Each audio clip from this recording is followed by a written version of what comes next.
오늘의 주제는 50대 이상 혼자 있을 경우 갑자기 심장에 문제가 생겼다고 느껴질 때 어떻게 판단하고 무엇을 먼저 떠올려야 하는지에 대한 이야기입니다.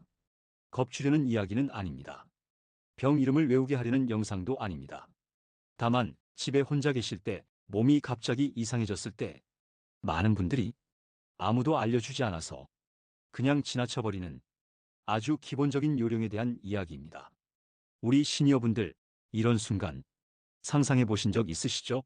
집에 혼자 있는데 가슴은 답답해지고 숨도 평소랑 조금 다르고 몸이 이상하다는 느낌이 들 때요.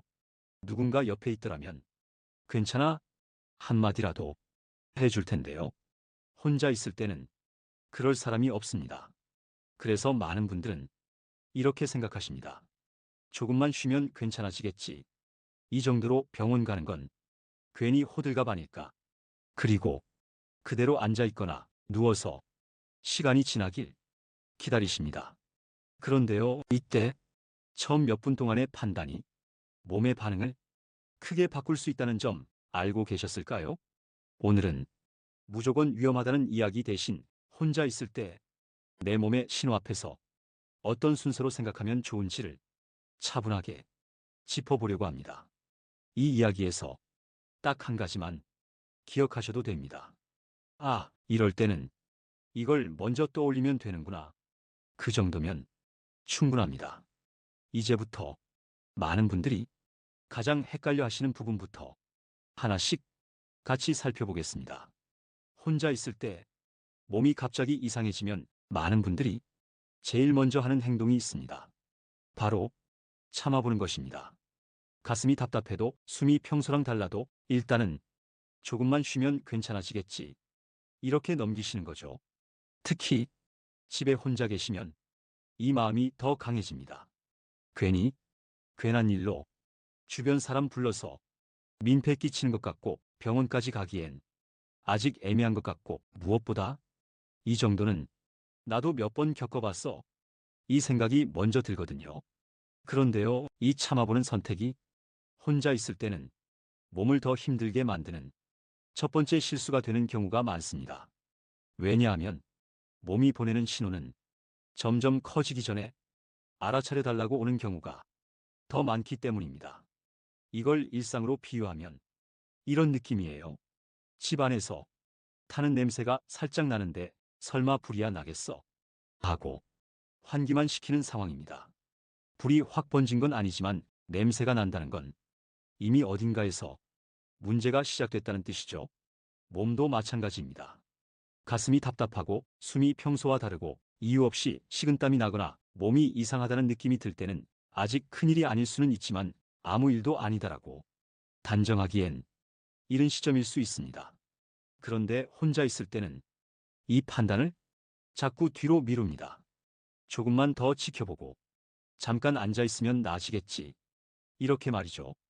여기까지 같이 오신 분들이 기억하셔야 할 건 딱 하나입니다. 혼자 있을 때는 참을까 말까를 기준으로 판단하지 않는다는 겁니다. 대부분 이런 생각부터 하세요. 조금만 쉬면 괜찮아지겠지. 이 정도로 병원 가는 건 괜히 호들갑 아닐까. 그런데요, 혼자 있을 때는 이 생각이 오히려 판단을 늦춥니다. 혼자 있을 때 가장 먼저 해야 할 질문은 이겁니다. 이게 아프냐, 안 아프냐가 아니라 이 느낌이 평소 내 몸과 같은가 아니면 분명히 다른가. 이 기준 하나만 기억하셔도 됩니다. 예를 들어 볼게요.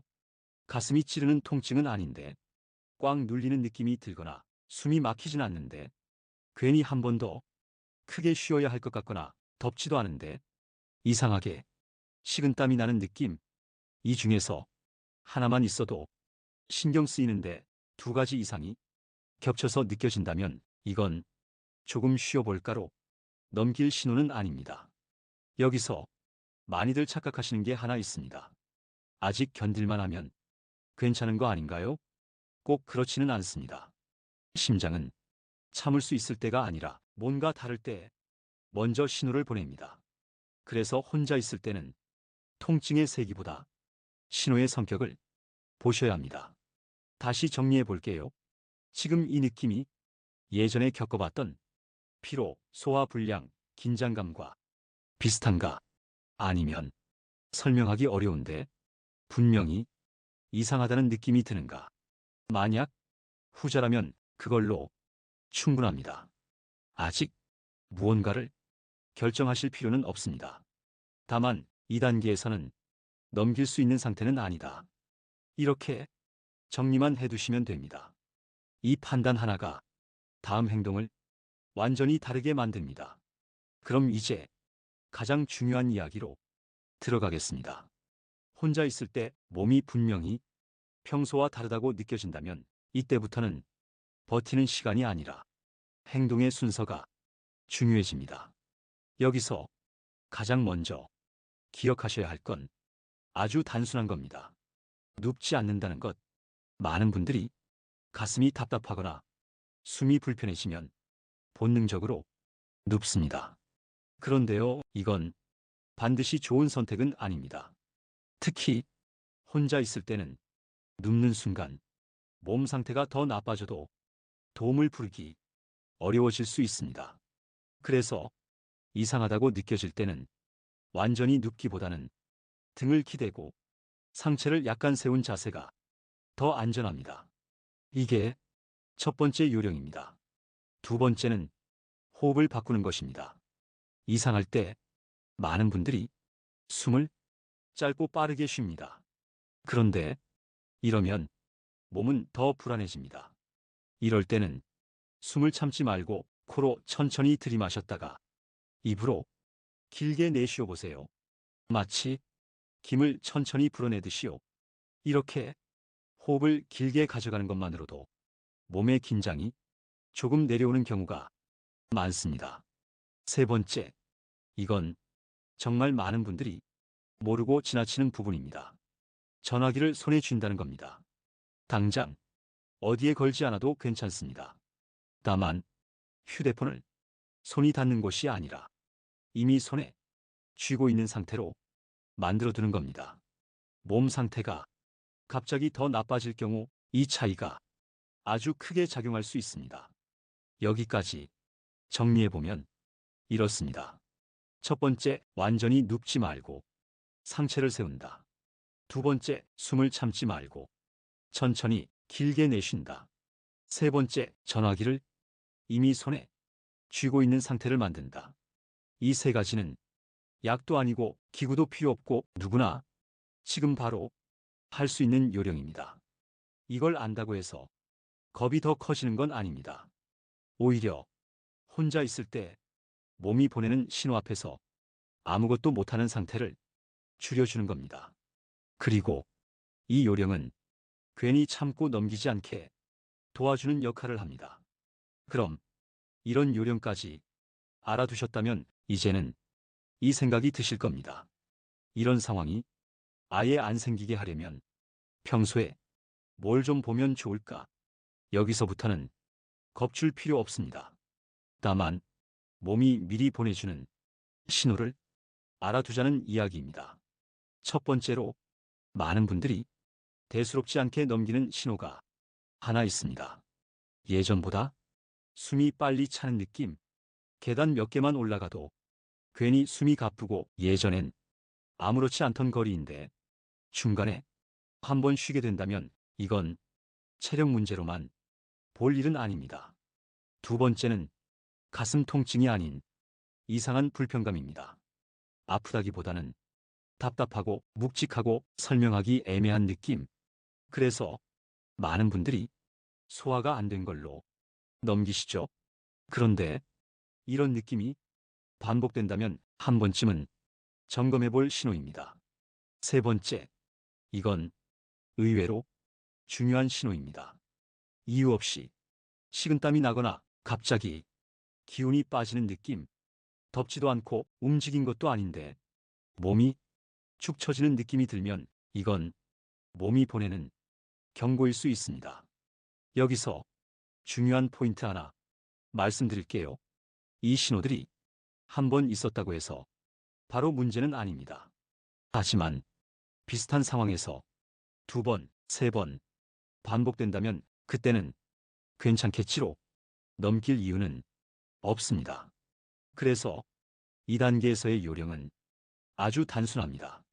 증상을 참고 넘기지 말고 기록처럼 기억해두는 겁니다. 언제 어떤 상황에서 어떤 느낌이었는지 이 정도만 정리해서 의료진에게 이야기해도 상황을 훨씬 정확하게 전달할 수 있습니다. 그리고 한 가지 더, 혼자 계신 분일수록 이런 신호를 말로 꺼내는 것이 중요합니다. 가족이든 지인이든 요즘 이런 느낌이 있다. 한번 말해두는 것만으로도 혼자 버티는 상황을 줄일 수 있습니다. 이건 겁을 먹자는 이야기가 아니라 몸을 조금 더 살펴보자는 이야기입니다. 여기까지 들으시면서 이런 생각 드셨을 수도 있습니다. 그럼 이런 느낌이 올 때마다 병원부터 가야 하나요? 꼭 그렇지는 않습니다. 오늘 이야기는 겁을 주려는 이야기도 아니고 무조건 뭘 하라고 몰아붙이려는 이야기도 아닙니다. 다만 혼자 있을 때 몸이 보내는 신호 앞에서 아무 판단도 못한 채 시간만 보내는 상황을 줄이자는 이야기였습니다. 그래서 기억하실 건 많지 않습니다. 통증이 세냐 약하냐가 아니라 이 느낌이 평소에 나와 같은지 아니면 분명히 다른지 이 기준 하나입니다. 그리고 혼자 있을 때 몸이 분명히 다르다고 느껴진다면 완전히 눕지 않는다. 호흡을 길게 가져간다. 전화기를 손에 쥔다. 이 순서만 떠올리셔도 됩니다. 이건 약도 아니고 특별한 도구도 필요 없는 지금 바로 할 수 있는 요령입니다. 이걸 안다고 해서 불안해질 필요는 없습니다. 오히려 몸이 이상할 때 지금 내가 할 수 있는 게 있다는 생각 하나가 마음을 훨씬 안정시켜 줍니다. 그리고 이 질문 하나만 마지막으로 스스로에게 남겨보세요. 만약 오늘 이 느낌이 가까운 지인이나 가족에게 생겼다면 나는 그냥 쉬라고만 말했을까? 이 질문은 겁을 주기 위한 질문이 아닙니다. 내 몸의 신호를 어디까지 그냥 넘기고 있었는지 한번 돌아보게 만드는 질문입니다. 마지막으로 중요한 점 하나만 덧붙이겠습니다. 이 영상에서 나온 내용은 모든 분께 똑같이 적용되지는 않습니다. 평소 건강 상태에 따라 의료진 상담이 필요한 경우도 있습니다. 그래서 비슷한 느낌이 한 번으로 끝나지 않고 반복되거나 점점 잦아진다면 그땐 괜찮겠지 대신 한번 확인해보자. 이 선택이 도움이 될 수 있습니다. 오늘 이야기의 핵심은 이겁니다. 몸이 이상할 때 참을까 말까가 아니라 이건 평소에 나와 같은가 다른가. 이 기준 하나만 기억하셔도 충분합니다. 부모님 생활 노트는 앞으로도 과장 없이 생활 속에서 바로 써먹을 수 있는 이야기로 함께하겠습니다.